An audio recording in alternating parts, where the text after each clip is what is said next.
Hello friends, my name is Hamid. Today I'm working on the Samsung dryer.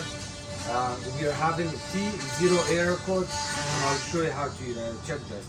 The first thing we are going to do is we will unplug it or turn it off from the breaker and then we can work on it. It's unplugged. You can always tell the dryer to its front, and then there's two screws at the back. We're going to take those two screws off. I took those two screws off already. And once the two screws are off, you put your hand on top of the lid and you kind of push it to the back and it comes out. We have 1, 2, 3, 4. All four of these screws comes out, and then the front panel lifts up. Sometimes when you take this panel off, it's a little bit hard. You kind of don't force it, but kind of go back and forth, wiggle it back and forth, and then pull it out.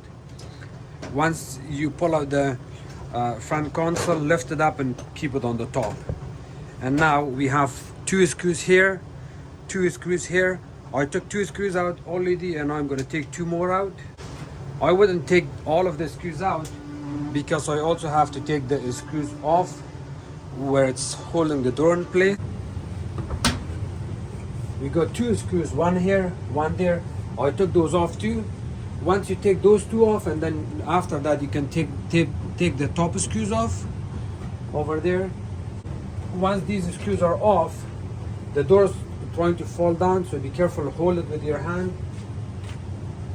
And the next part we are going to do is you may want to wiggle it back and forth a little bit. To take the front panel off, you may want to disconnect this piece, wiggle it back and forth, it comes off, and then you can lift up the whole panel. We are focusing down there where the thermistor is located. We have a thermal fuse here and we have a thermistor at the back. Let me disconnect this moisture sensor. There's a tab, you press on it, it comes out, and leave it somewhere on the top so it's not on our way. And I'll disconnect this, the red and blue wire, you disconnect that, and now your thermistor is there. Here's our thermistor. This is our thermistor, and the reading we supposed to get on this thermistor is about 10,000 ohms. If it's 7 ohms, 7,000 ohms, or 12 or 13, it's still acceptable, it's still okay. But if you are getting more or less than that, then we have a defective thermistor. So I'm gonna test this now.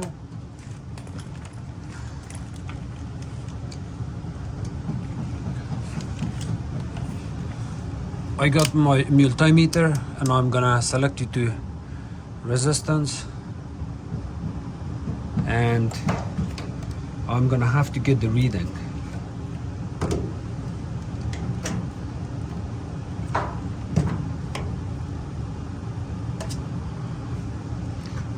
We want to check between the far pin and the front pin.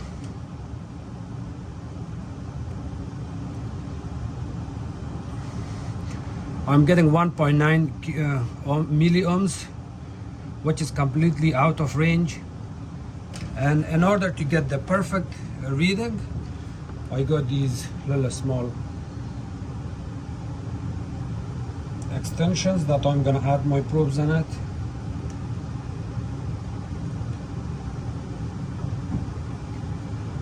And then I'll hook it in there.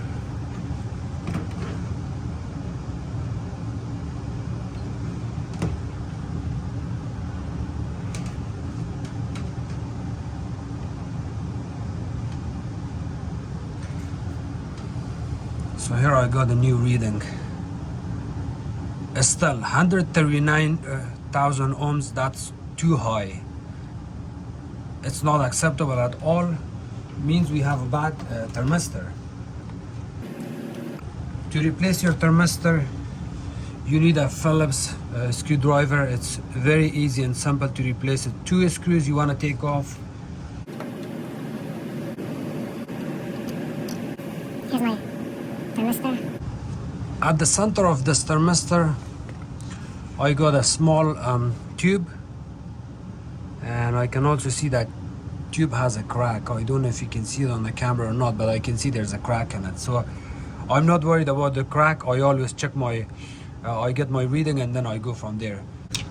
And this thermistor also goes bad if your ventilation is not good and you're always having moisture inside of the dryer. Of course you will have moisture inside of the dryer, but if the moisture is not going out because you have a bad ventilation, or if the ventilation hose is plugged from outside, it can also cause issues. So that's the moisture I'm talking about. Other than that, you always have moisture inside of the dryer. And I will get my reading again and see what's the reading on the new one. And it doesn't matter if you put the black or black on other side, red on this side, or red on other side, black on this side. You're just getting the reading. It's okay.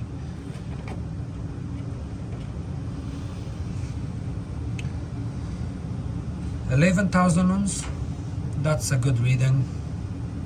It's usually 10,000, but 11,000 is acceptable. So the new thermistor is working. It's perfectly fine. And then you can plug your connector back in. Don't forget to add your moisture connector back in.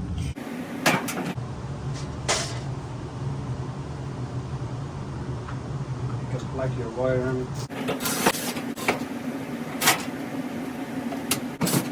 When you install this panel back in, you see these tabs, this one and those ones, they go straight into all of these three holes on each side. You kind of line it up and then push it back in.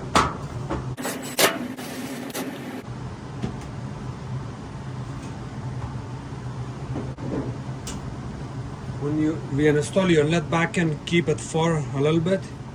Put a little bit force on top of the lid and then pull it towards the front. And then this side you may want to play with it.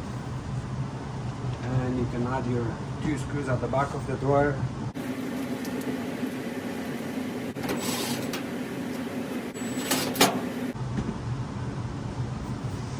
The flexible hose we have here at the back, customer needs to get rid of this, and I think the reason the thermistor has failed is because of that flexible hose.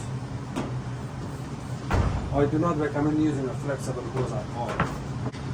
And let's run a test now.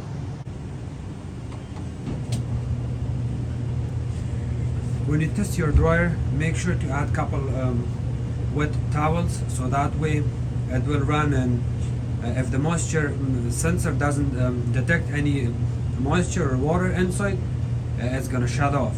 So to run it properly, you may want to add a towel. But the reason I didn't put towel, I'm not gonna bother at this moment, because customers said that the dryer will run for about 30 seconds, and then before even 30 seconds it would fault out. It will give an error code of T0 and it would shut off. The dryer would not run. Thank you so much for watching my videos. If you guys have any questions, please comment below. Don't forget to subscribe to my channel. Follow me on Facebook, Hamid Appliances Repair, and you can even message me on private message on Messenger or on Facebook, Hamid Wafa.